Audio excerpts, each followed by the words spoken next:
Welcome to Human History View, where we unravel the past, one discovery at a time. For centuries, the story of our human origins was told by stones and bones. The fossils of our ancestors, the tools they left behind, these were the only chapters we could read.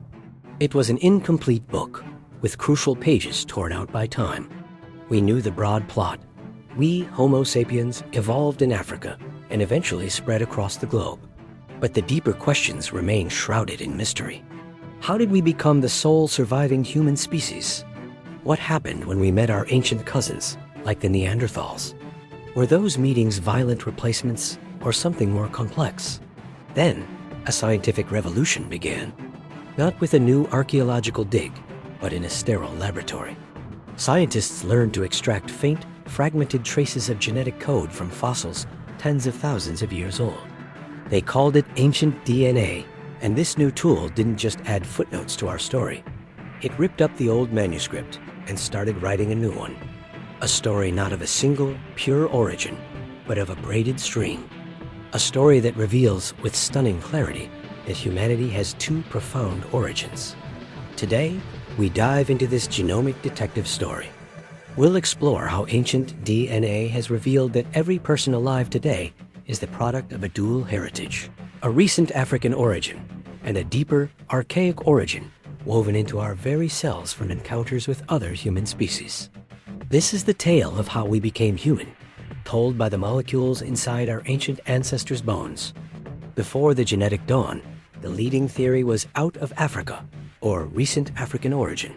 Based on fossil evidence, it proposed that Homo sapiens evolved uniquely in Africa, likely around 300,000 years ago. Then, roughly 70,000 to 50,000 years ago, a wave of these modern humans migrated out, entering Europe, Asia, and eventually Australia and the Americas. According to this model, when these savvy, innovative Homo sapiens encountered other resident human species, the robust Neanderthals in Eurasia, the diminutive Homo floresiensis in Indonesia, the outcome was straightforward: competition. We outthought, outorganized, or simply outbred them. These other species were evolutionary dead ends, replaced and driven to extinction. It was a linear, sequential story, but there were cracks. Some fossils displayed puzzling features that seemed to mix archaic robustness with modern grace. Without direct evidence, debates raged. The replacement model was clean, but nature is rarely so tidy.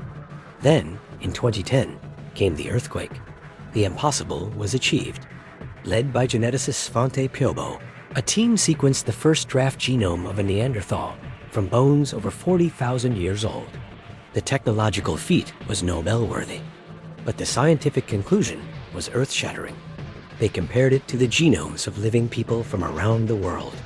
If the complete replacement model was correct, Neanderthals and modern humans should be distinct branches with no genetic mixing. The data told a different story.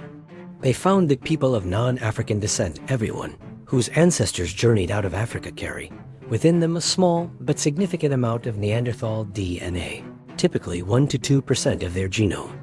For our viewers of European, Asian, Native American, or Oceanian heritage, this is part of your biological inheritance. This was evidence of interbreeding. When our ancestors migrated into the Middle East and Europe, they met Neanderthals. And sometimes they had children together.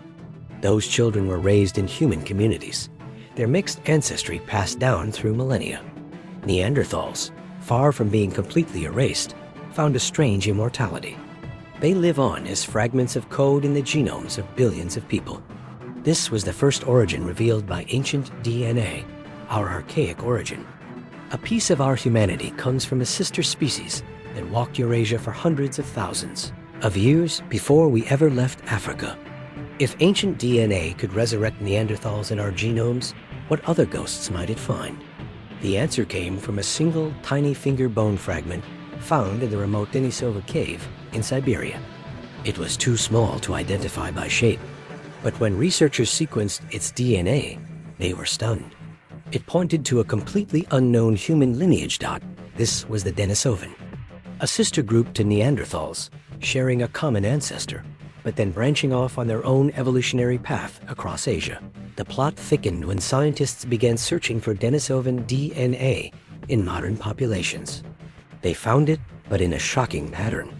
It was found at its highest levels, up to 3 to 5%, in indigenous populations of Melanesia, Australia, and the Philippines. There were also traces in East Asians. How could a population from Siberia leave its strongest genetic signature in tropical islands thousands of miles away? The story ancient DNA told was one of epic journeys and complex migrations. Denisovans had been widespread across Asia. Different groups of modern humans encountered and mixed with different populations of Denisovans at different times.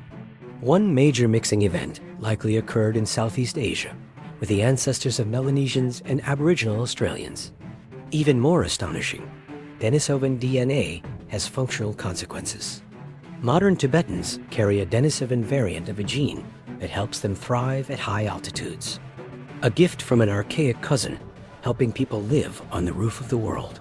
The ghost had not only been found, but was actively shaping human biology. So we have our two origins laid bare by the cold, hard data of ancient DNA. Origin 1, the recent African origin. This is our primary story. Genetically, the deepest roots of all living humans are in Africa. The overwhelming majority of our genetic diversity, our core lineage, comes from the population of Homo sapiens that evolved and flourished on the African continent. This is the origin of our sophisticated culture, language, and symbolic thought. All living humans are, at their foundation, African. Origin 2, the archaic global origin. This is the supplementary, interwoven story. As our ancestors explored the world, they didn't find empty continents. They found a world already populated by other kinds of humans, a human mosaic, and they didn't just replace them, they blended with them. Through interbreeding with Neanderthals and Denisovans, they absorbed a little of their world. This archaic DNA was a toolkit of pre-adapted genetic variants. These genes, honed by other humans over hundreds of thousands of years of living outside Africa, may have helped incoming Homo sapiens adapt rapidly to new environments, to colder climates, novel pathogens, and different diets. We didn't just conquer the world.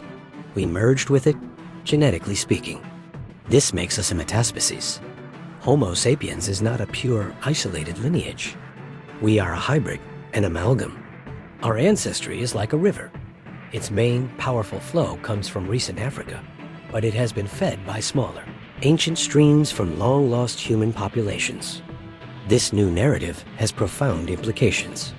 It rejects scientific racism, the old, discredited idea of some human races being more archaic or primitive than others is genetically obliterated.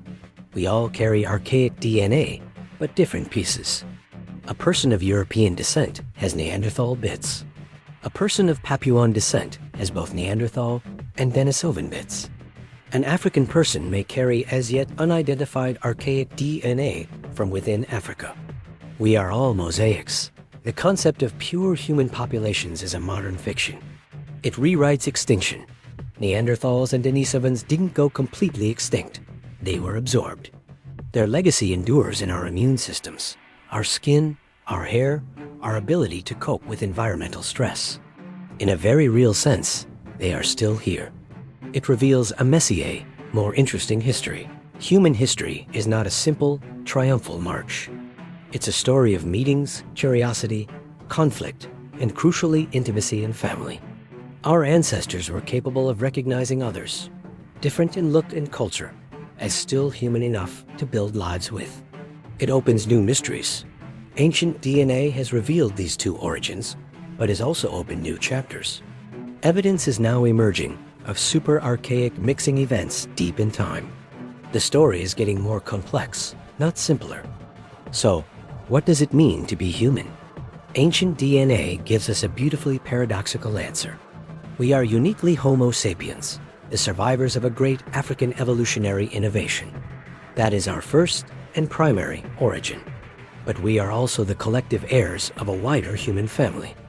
We are the only species that carries within us the genetic echoes of our lost cousins. A piece of Neanderthal contemplation might reside in a poet's brain. A Denisovan adaptation might beat in the heart of a mountaineer. We are not a lonely species on the planet. We are a chorus, and though the other singers have fallen silent, their songs are still woven into our own. We are, each and every one of us, living monuments to the entire human journey. If you were fascinated by this journey into our deep past, make sure to like and subscribe to Human History View. Hit the notification bell so you don't miss our next exploration. We have videos on the Neanderthal mind, the Denisovan discovery, and much more. Let us know in the comments, what part of this two-origin story surprised you the most? Thanks for watching. Remember, our history is written not just in books, but in every cell of your body.